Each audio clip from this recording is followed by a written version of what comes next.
ম্যাচের আগেই ফলাফল ফাঁস। লখনৌ নাকি দিল্লি? আইপিএল 2025-এর 40তম ম্যাচে জিতবে কে? ভবিষ্যৎবাণী করল জেতি সেটিয়া।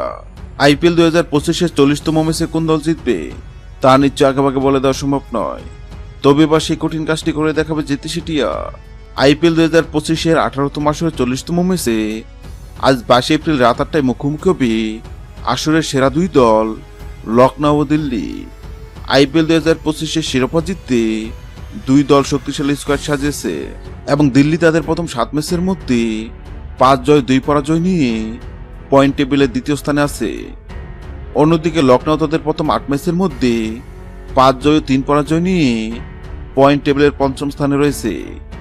আইপিএলে এখন পর্যন্ত দিল্লি ও লখনৌ মুখোমুখি হয়েছে 6 বার। এর মধ্যে দিল্লি জিতেছে 3 বার এবং লখনৌ জিতেছে 3 বার। আর এই দুই দলের মধ্যে 40তম ম্যাচ জিতবে কোন দল সেটি নিয়ে ভক্ত সমর্থকদের মনে উত্তেজনা শেষ নেই। আর এবার এই দুই দলের মধ্যে 40তম ম্যাচ জিতবে কোন দল সেটি নিয়ে ভবিষ্যৎবাণী করল জেতি সেটিয়া। জেতি সেটিয়ার সামনে লখনৌ ও দিল্লির পতাকা রাখা হয় আর জেতি সেটিয়া দিল্লির পতাকা তুলে এবং এটাও জানিয়ে দেয় আইপিএলের 40তম ম্যাচ জিতে দিল্লি।